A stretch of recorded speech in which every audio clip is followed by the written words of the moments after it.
آج کا دوسرا سوال ہے جی، فرزند شرجیل ہیں لائل پور سے، میرے شہر سے، اور امریکہ میں ہوتے ہیں آج کل۔ وہ کہتے ہیں جی آج خبر پڑی، سوچا آپ کا تجزیہ جان لوں۔ خبر یہ ہے کہ صوبائی وزیر تعلیم نے اسکولوں کی بندش کے معاملے پہ بیان جاری کرتے ہوئے کہا ہے کہ تمام پوچھنے والوں کے لیے کہ اسکول بند ہو رہے ہیں یا نہیں، میری رائے میں دیگر سرگرمیاں، خصوصی طور پہ سماجی سرگرمیاں، اسکول بند کرنے سے پہلے بند کرنا ہوگی۔ اسکول کی بندش جو ہے وہ آخری قدم ہونا چاہیے۔ گزشتہ 2 سالوں میں ہمارا بچوں کی پڑھائی کا ناقابل تصور نقصان ہوا ہے۔ مجھے تو لگتا ہے عمران حکومت کو کچھ عقل آئی ہے، کیونکہ آج سے پہلے تو سب سے پہلے تعلیمی ادارے ہی بند ہوتے رہے ہیں۔ آپ کو یہ فیصلہ کیسا لگا؟ فرزند شرجیل صاحب، یہ بس ٹھیک ہے، یہ گھپ اندھیری رات میں کہیں کوئی ایک آدھ جگنو ٹمٹماتا ہے تو ہم اس کو سیلیبریٹ کرنا شروع کر دیتے ہیں، حالانکہ بنیادی باتیں بالکل کچھ اور ہیں۔ میں کب سے یہ کہہ رہا ہوں کہ پرائمری ایجوکیشن سے لے کے پاپولیشن پلاننگ مینجمنٹ تک اگر کچھ نہیں ہوتے تو پھر we have no future.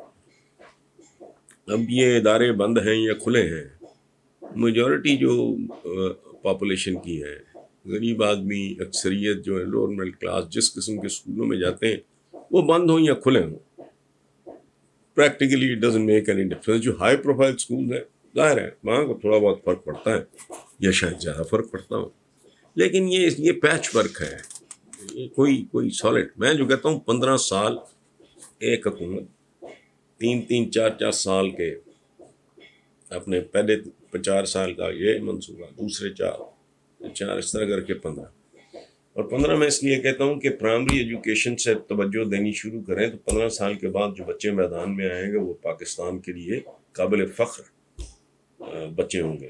Otherwise جو چل رہا ہے، میں کچھ ایسی باتیں ہیں جو میں کرنا نہیں چاہ رہا، مجھے بہت زیادہ منحوس لگتی ہیں، لیکن کرائن بتا رہے ہیں، وہ کہتے ہیں نوشتہ دیوار ہے، اس میں کوئی عقل والی بات نہیں۔ حسن اقبال صاحب، ایک ہی مصرع ہے، یاد آتا ہے پروین شاکر کا، مرحومہ کا، بات تو سچ ہے مگر بات ہے رسوائی کی۔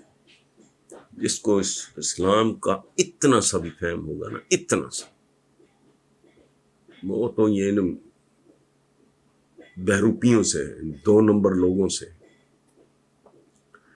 کتیاں والی سرکار تو پتہ نہیں، کاواں والی سرکار تو پتہ نہیں کیا کیا کون سی سرکاریں ہیں اس ملک میں، اور نتیجہ دیکھ لو، قدم قدم پہ دربار ہے، پتہ نہیں ہے نہیں ہے اندر اسے کچھ، اور ہو بھی تو کیا ہے۔ یعنی وہ دنیا جو دنیا کو لیڈ کر رہی ہے، ویسٹ ہے، ادھر امریکہ ہے، چائنا اٹھ رہا ہے طاقت کے طور پر۔ وہ جتنے مزار ہمارے ایک لوکیلٹی میں ہوتے ہیں نا، ان کے پورے ملکوں میں نہیں ہے۔ یہ ایک بات طے ہے، یہ جو کچھ جن حالات سے ہم گزر رہے ہیں، قوم گروی پڑی ہے، بچے اس کے گروی پڑے ہیں، قرضوں کے جال میں، قرضوں کی دلدل میں سلو موشن میں غرق ہو رہے ہیں۔ یہ نہیں حرکتوں، انہی باتوں کا نتیجہ ہے۔ شکیل فاروقی صاحب ہمارے کیپٹل سے، ہمارے دارالحکومت سے، جسے عام طور پہ بہت سارے معصوم لوگ، سادہ لوگ دارالخلافہ کہتے ہیں، بلکہ ایک چینل نے تو ہے عجیب و غریب سا لگایا ہوا ہے کہ دارالسلطنت۔ تو میں ویسے ہمیں وضاحت کر دوں، بچوں کو پتہ لگ جائے جو ینگسٹرز ہیں، اسلام آباد دارالخلافہ نہیں ہے، نہ دارالسلطنت ہے، یہ صرف ایک دارالحکومت ہے۔ دارالسلطنت وہ ہوتا ہے جہاں سلطان بیٹھتا ہو، تو یہاں کوئی سلطان نہیں ہے، الیکٹڈ تھا بندہ بیچارہ، پہلے بھی ایسے ہی تھا۔ دارالخلافہ اس کو کہتے ہیں جہاں خلیفہ امیر المومنین ہے، تو ہمارے یہاں وہ بھی نہیں ہے، اس لیے یہ دارالحکومت ہے۔ اچھا، تو بہرحال شکیل صاحب اسلام آباد ہمارے دارالحکومت سے وہ کہتے ہیں جی کہ ثانیہ مری کے بعد مری انتظامیہ وہاں کے ہوٹلز مافیا کے خلاف آج کل ملکی سوشل میڈیا پہ بائیکاٹ مری کا ٹرینڈ چل رہا ہے. وہ 5,000 والا کمرہ 50,000 وغیرہ وغیرہ وغیرہ، 40 روپے والی بوتل 300 روپے کی، برف میں پھنسی گاڑیاں نکالنے کے لیے 20,000، اور ہیٹر فی گھنٹہ 1,000. اس طرح کا جو ہوا ہے وہ اخباروں میں چھپا ہے، اس کو میں نے کیا ریپیٹ کرنا. اینڈ پہ لکھتے ہیں کہ سر یہ کیا مذاق ہیں کہ مرنے والے یا ان کے لواحقین کو 8-8 لاکھ روپے دیں گے. یہ کیا مذاق ہے؟ یہ کہاں کی گورننس ہے؟ یہ تو معاشرہ گیا ہے، یہ تو جہنم بن چکا ہے. یہ شکیل فاروقی صاحب بات 100% درست کر رہے ہیں. ایک بات میں زندگی میں بچپن میں بہت زیادہ گیا ہوں مری، اور اکیلا نہیں. ہمارے اسکول کی طرف سے ایک ٹیم جایا کرتی تھی بوائے اسکاؤٹس کی. اس زمانے میں اسکاؤٹنگ کا بڑا عروج تھا، تو ہم ٹینٹس وغیرہ لگایا کرتے تھے، ہمیں کوکنگ سکھائی جاتی تھی، بیڈس کیسے لے کرنے ہیں، یہ وہ سارا اس طرح. تو اس کے علاوہ میرا تو مری سے کوئی لین دین نہیں ہے، لیکن یہ تھوڑی زیادتی ہو رہی ہے چونکہ وہاں کے ہوٹلز اور کاروبار 100% اہل مری نہیں کر رہے ہیں. بہت سے لوگ ہیں جن کا ادھر ادھر کے علاقوں سے تعلق ہے. یہ جو آپ نے خود غرضی، لالچ، ہوس وغیرہ کی نشاندہی کی ہے، اس میں صرف مری نہیں، پورا ملک انوالوڈ ہے. یہ انحطاط کا میں نے نہیں کچھ چند سال پہلے یہ پیٹنا شروع کیا تھا کہ پاکستان کا مسئلہ جو ہے وہ ڈوبتی اقتصادیات نہیں، ڈوب چکی اخلاقیات کا پرابلم ہے. تو یہ خاص طرح کا ایک ہمارا بے شمار چیزیں جو ڈیلی رپورٹ ہوتی ہیں ان کا تعلق تو مری کے ساتھ نہیں ہوتا، اس لیے وہ تو خیر مناسب نہیں ہے. تو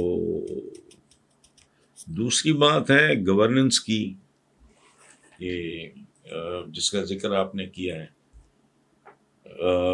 ایک فضا ہے، میں پاکستان کے بارے میں یہ میں پہلے بھی بات کر چکا ہوں.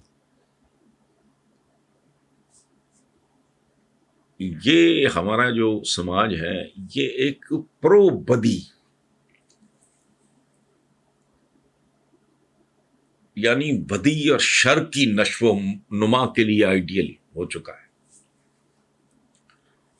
یہ پرو بدی، پرو شر اور خیر کا دشمن معاشرہ ہے. یا مائنیوٹلی دیکھیں، میرا جو ایک تھیسس ہے کہ اب ایک زمانے میں کہتے تھے، بڑا پاپولر ایک سلوگن ہوا کرتا تھا آج سے 25, 30, 35 سال پہلے، کہ چہرے نہیں نظام کو بدلو. اب میں اس نتیجے پہ پہنچا ہوں اور میں شیئر کر رہا ہوں کہ نہ چہرے بدلو نہ نظام بدلو، اس ملک کے عوام کو بدلو. جب تک عوام نہیں بدلتے یہاں کچھ بھی ٹھیک نہیں ہوگا.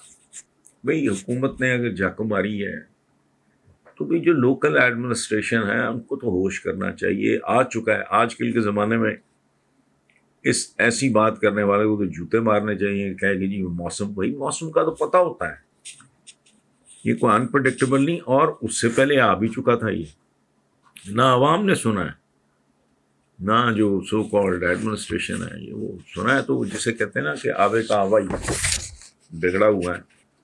اور پاکستانی معاشرہ ایک ایسے اونٹ کی مانند ہے جس کی کوئی کل سیدھی نہیں ہے. اور میرے اس جملے پہ پلیز آپ غور کریں، اس ملک کے عوام کو تبدیل کیے بغیر وی ہیو نو فیوچر. اس جملے پہ ڈبیٹ رکھ لیں.